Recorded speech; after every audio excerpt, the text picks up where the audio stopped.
E aí, galera, tudo bem? Aqui falando com vocês a professora Lorena, professora de Biologia, e o assunto de hoje é núcleo celular. E esse conteúdo está previsto no capítulo 7 do livro didático de vocês, tá? Então, hoje a gente vai fazer uma viagem pela estrutura do núcleo, seus componentes e suas principais características.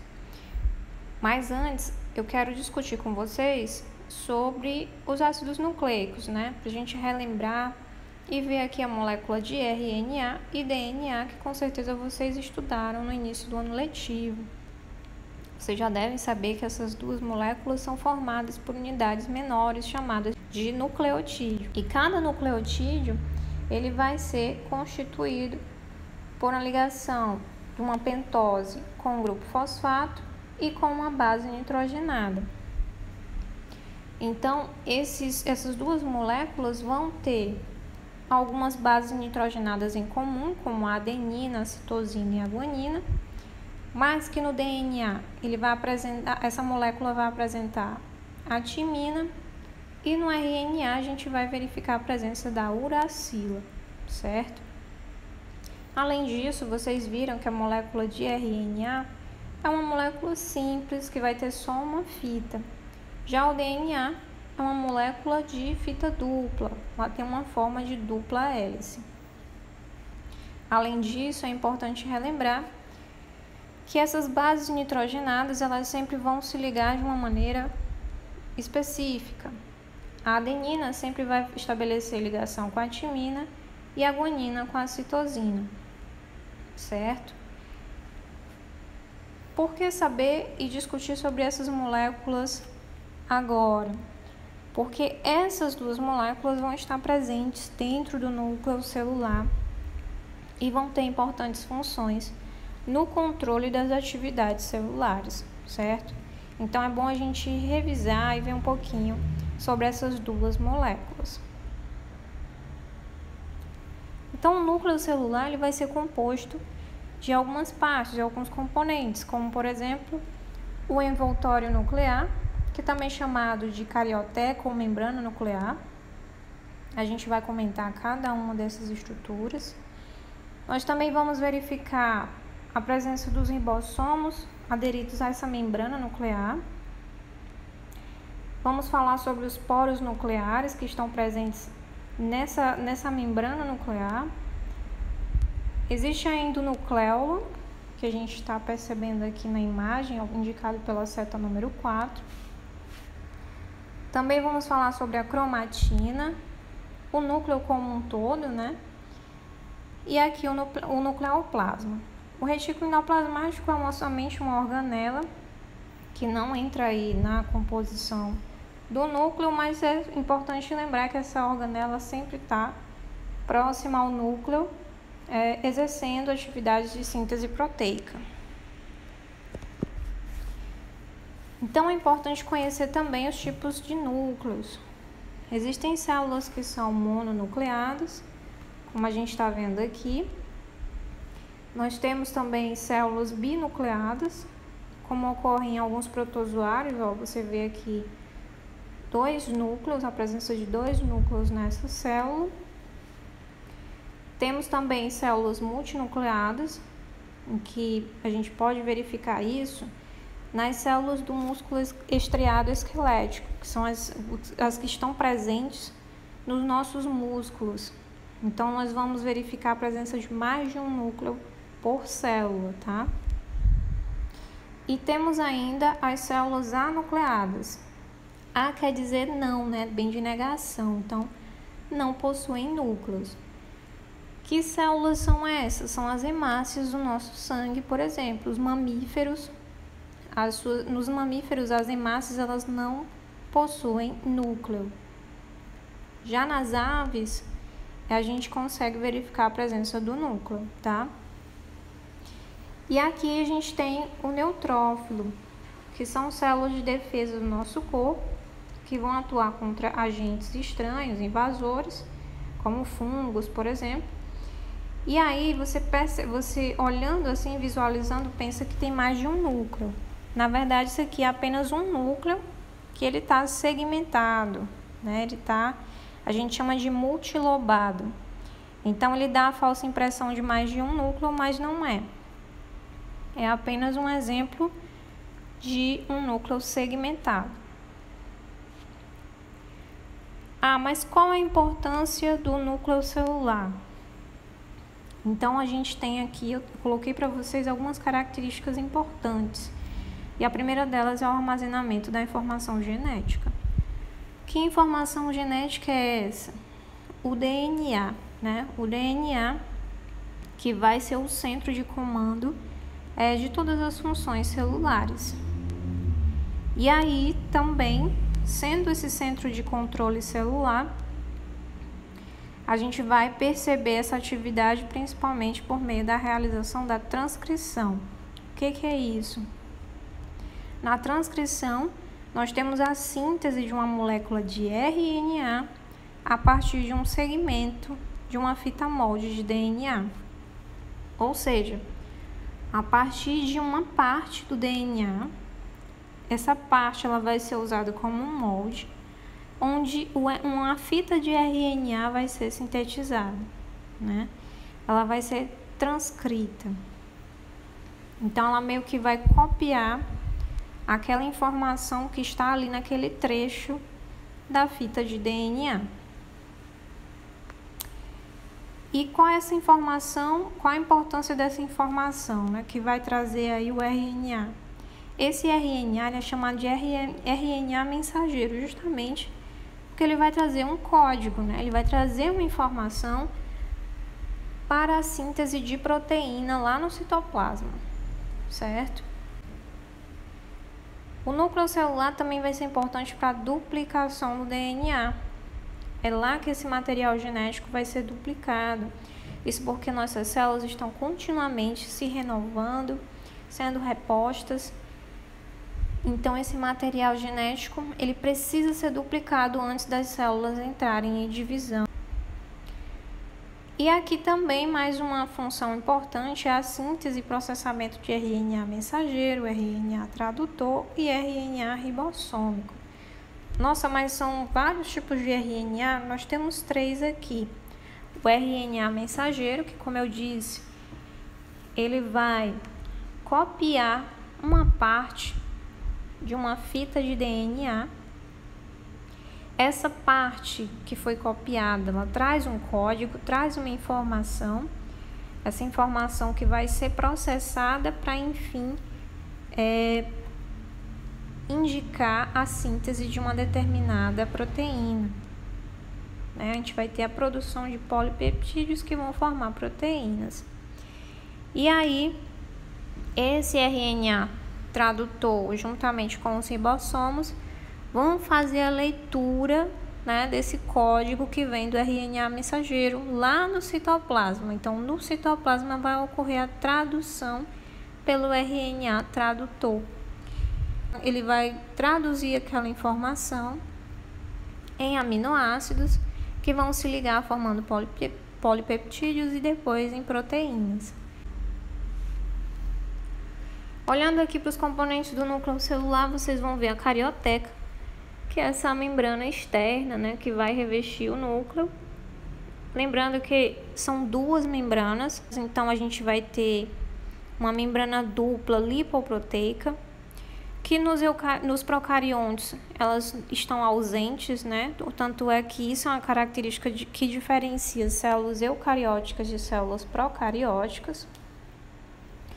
Além disso, nós temos também a presença dos poros nucleares.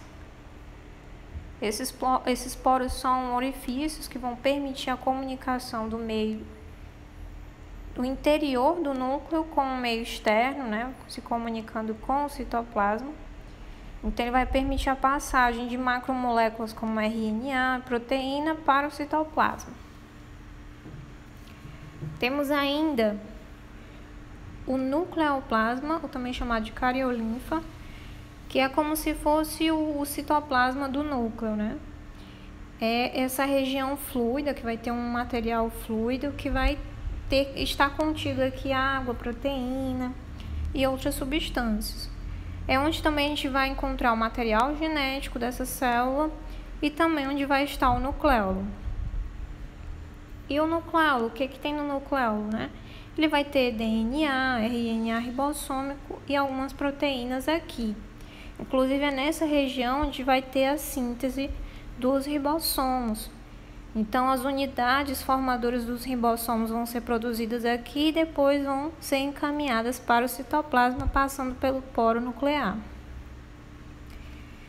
E aqui nós temos dentro desse nucleoplasma a presença da cromatina, que é o material genético dessa célula. E aqui ela vai ser, dizendo assim melhor, essa cromatina vai ser um conjunto de filamentos que vão estar aqui, ó, emaranhados, enrolados aqui dentro desse nucleoplasma. E esses filamentos de DNA estão enrolados em algumas proteínas chamadas de histonas. E quando essa cromatina atinge um estágio bem condensado, bem empacotadozinho, que a gente diz espiralado, né? Aí ela vai assumir a forma de cromossomo, como vocês estão vendo aqui na imagem, certo? Então pode-se dizer assim que o material genético é a combinação do DNA com as proteínas, que são as histonas. E que o cromossomo nada mais é do que a cromatina, que sofre um processo de enovelamento, né? Ela começa a formar aqui esses espirais e aí ela vai ficando cada vez mais condensada, empacotando cada vez mais o seu material, o DNA. Então ele vai formando essas estruturas mais curtas e mais definidas, que são os cromossomos. E aí a cromatina a gente verifica mais. Você imagina a cromatina como se fosse um emaranhado de uma linha, certo? Uma linha solta e vários fios um em cima do outro. Então a cromatina você identifica mais quando a célula está no estágio interfásico, né? Quando ela não está entrando em divisão. Quando ela inicia o processo de divisão, aí sim o cromossomo ele vai surgir, né? Porque a cromatina ela vai se enovelar todinha até chegar a essa forma aqui. Então essa cromatina ela pode ter algumas regiões que vão se diferenciar, em que umas elas vão estar mais ativas e outras não. Quando ela está mais esticadinha assim, ó, né? Esse filamento está mais esticado. Aqui a atividade gênica dela é maior. O que é essa atividade gênica? Aqui é possível fazer a transcrição do DNA em RNA. Então, é possível sintetizar uma fita de RNA nessas regiões, porque o DNA está disponível.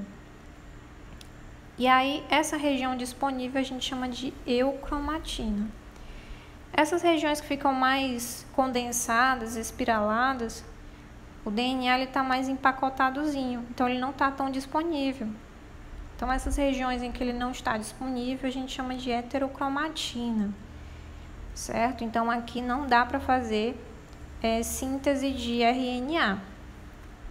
Então vocês estão vendo uma imagem aqui acima, uma imagem microscópica onde você percebe essa região mais clara é a eucromatina, que o DNA está disponível, ele tem uma boa atividade gênica, e essas regiões mais escuras são a heterocromatina, onde o material genético está empacotado, ele não está disponível. E aqui vocês podem ver, ó, a cromatina assumiu uma forma de cromossomo, né? Onde temos aqui um filamento simples, e aqui a gente já tem um cromossomo duplicado, tá? E aí, cada perninha desse cromossomo a gente chama de cromátide. Como eu disse para vocês, antes de uma célula entrar em divisão, ela precisa duplicar o seu material genético, que é o DNA. Então, essa cromatina, ela passa a ser formada, quando ela é duplicada, ela passa a ser formada por duas moléculas de DNA. Então, vocês estão vendo aqui, eu tenho dois cromossomos simples, né? Quando o DNA é duplicado, a cromatina ela vai ser duplicada também, e nós vamos ter dois cromossomos duplos. Veja bem, não confundam. Antes, nós tínhamos 2 cromossomos e o número de cromossomos não mudou. Ele continua o mesmo, também são 2 cromossomos. A diferença é que antes eles estavam simples, agora eles estão duplos, certo? Por quê? Porque a cromatina, ela duplicou, ok? Então, o que duplica aqui é o material genético e não os cromossomos. Então, quando esse cromossomo ele assume a sua forma dupla, a gente consegue visualizar o centrômero, que é essa regiãozinha, que é como se fosse a cintura que vai unir as 2 cromátides. E essas perninhas aqui a gente chama de cromátides irmãs. Também tem uma regiãozinha na extremidade do cromossomo que é chamada de telômero. Essa estrutura, ela tem por função retardar o desgaste da molécula de DNA. Porque a cada divisão celular que acontece, o DNA ele vai sofrendo um desgaste. E aí o telômero é uma sequência de DNA que vai sendo desgastada a cada divisão. Mas chega um momento, com o tempo, que esse telômero não consegue mais exercer sua função porque ele sofre um desgaste. E aí depois ele não consegue mais proteger a molécula de DNA, né? Não consegue manter a integridade dela.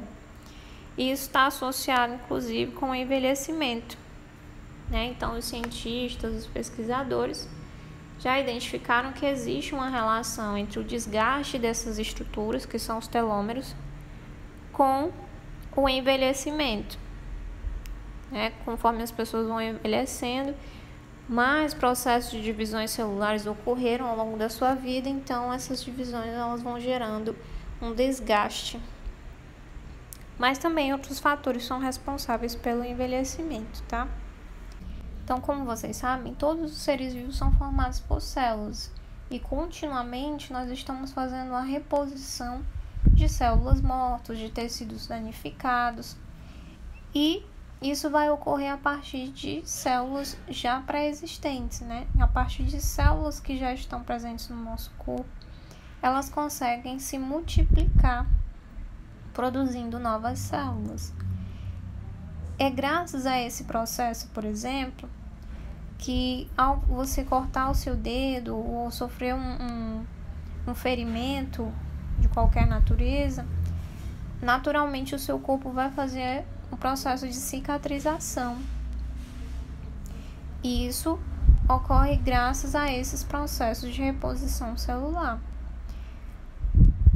Por exemplo, a síntese de gametas, né? A produção de gametas de espermatozoide nos meninos e ovócitos nas meninas, graças a esse processo, nós conseguimos garantir, em grande parte, o processo de reprodução, né?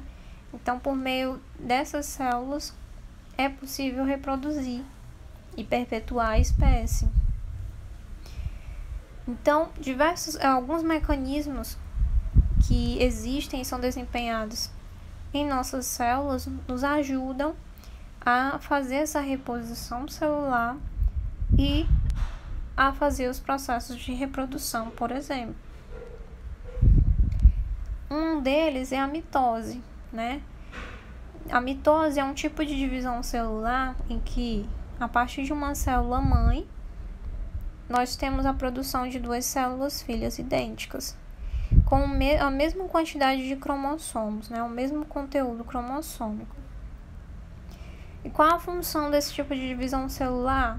Principalmente o crescimento, a regeneração de tecidos, a reprodução assexuada em algumas espécies. Alguns seres vivos conseguem se reproduzir por mitose, né? E nós temos também outro tipo de divisão celular, que é a meiose. Na meiose, a partir de uma célula mãe, diploide, que eu vou já explicar esse termo, nós temos a produção de 4 células filhas geneticamente diferentes entre si. Se vocês notarem, aqui nós temos uma célula mãe que tem 2 conjuntos cromossômicos, né? E aqui essa quantidade cai pela metade. Aqui na mitose não, ó, a gente tem uma célula mãe cujas células filhas saíram com a mesma quantidade de cromossomos da mãe. Quando é que ocorre a meiose? A meiose ocorre na produção de gametas. Nas meninas, isso vai ocorrer para a produção de ovócitos, que depois vão se tornar óvulos, né, com a fecundação. E nos meninos, isso vai ocorrer na produção dos espermatozoides. Mas afinal, o que é célula diploide e haploide que eu mencionei aqui no slide anterior? Células haploides, por exemplo, são aquelas que vão ter um cromossomo de cada tipo. Olha nessa imagem, eu tenho um cromossomo dessa cor, um dessa cor lilazinha e outro amarelinho. Eu tenho um cromossomo de cada tipo. Eles são 3 cromossomos diferentes entre si e eu só tenho um de cada. Na célula diploide, não, eu tenho 2 cromossomos de cada tipo. Vocês conseguem perceber essa diferença agora. Células diploides são representadas como 2N, certo? E células haploides são representadas por N. Então aqui, para vocês terem uma noção de uma situação prática, consideramos uma mulher e um homem que possuem um conjunto cromossômico de 46 cromossomos, né? Ambos. A espécie humana tem 46 cromossomos, então aqui esse indivíduo vai ter uma célula diploide, o homem também, obviamente, e essas células diploide correspondem às células somáticas, que são aquelas que não estão relacionadas à reprodução, certo? Então, elas não incluem os gametas, por exemplo. Porém, esses indivíduos, eles produzem seus gametas, certo? Por meio da meiose. Então, a mulher, quando vai produzir seu ovócito, tem lá 23 cromossomos no ovócito. E no homem tem 23 cromossomos também lá nos espermatozoides, que é o gameta masculino. Esses 2 gametas, quando eles se encontram e ocorre a fecundação, nós vamos ter aí um zigoto, que vai ser uma célula diploide, 2N, porque ela vai ter 2 conjuntos cromossômicos, ou seja, vai ter 46, resultado da união dos 23 provenientes do espermatozoide e 23 provenientes do ovócito. Então, nós temos aqui uma célula diploide.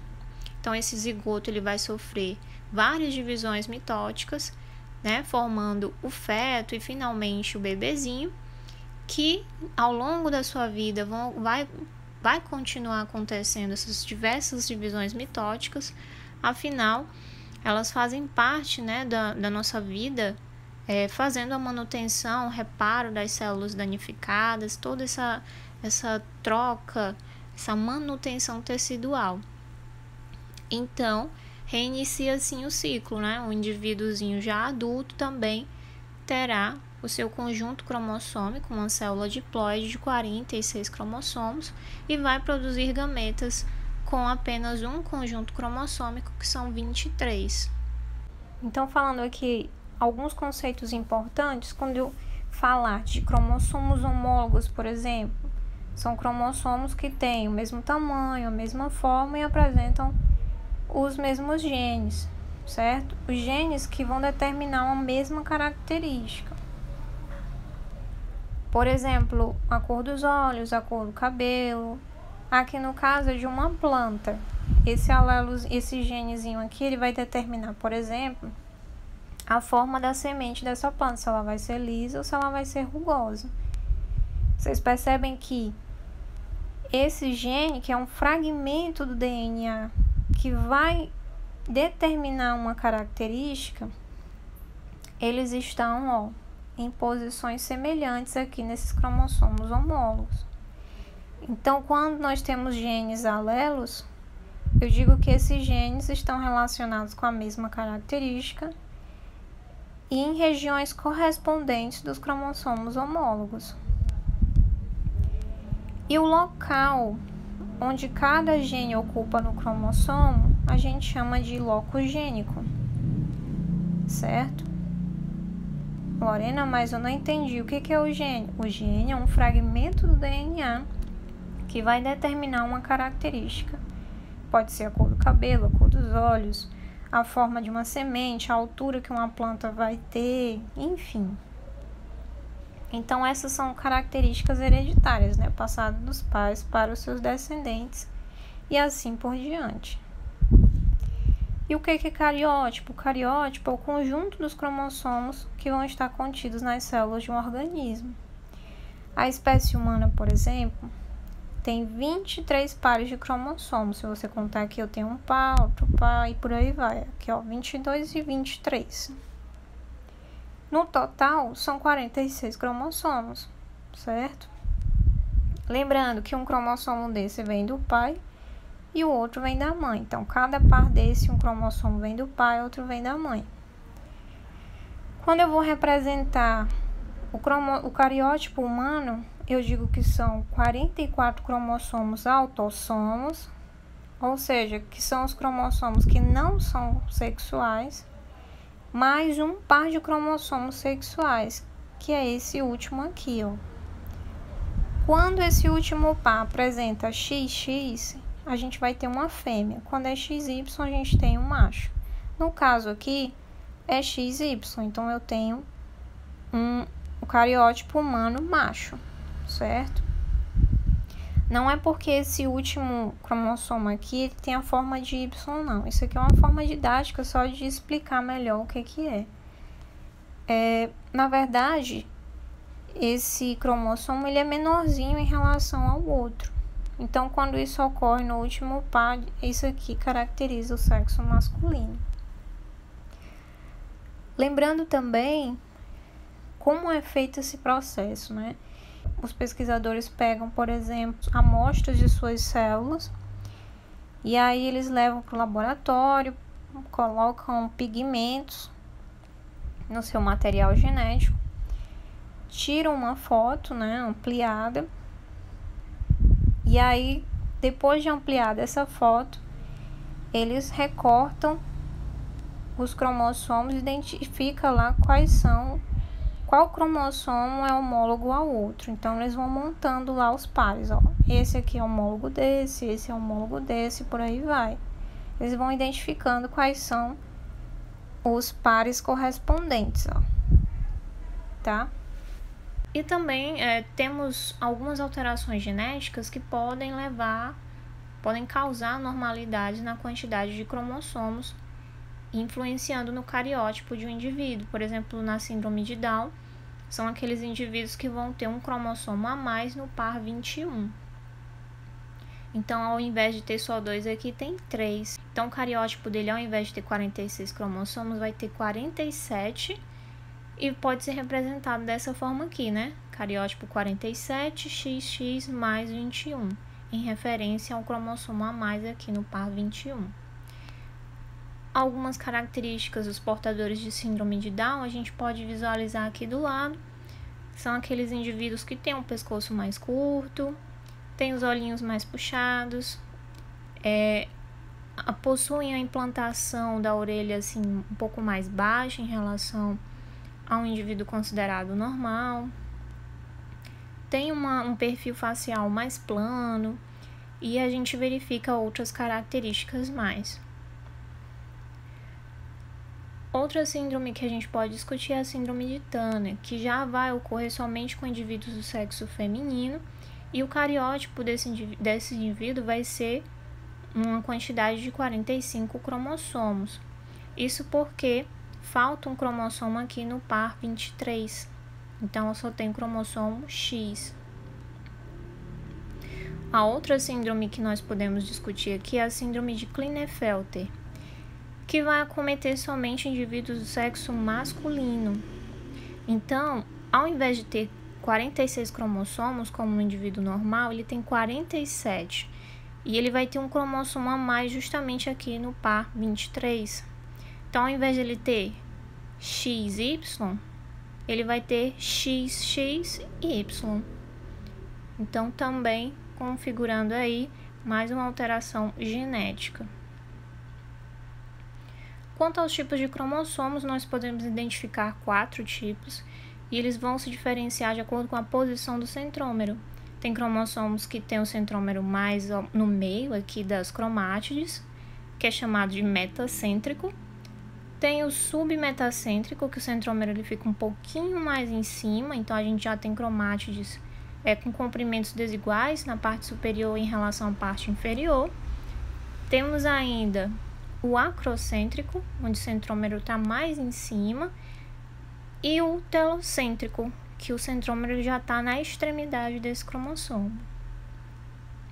No mais é isso, agradeço a atenção de quem assistiu até o final e sugiro que deem uma lida no capítulo 7 do livro didático para que vocês possam praticar e desenvolver melhor esses conhecimentos discutidos aqui.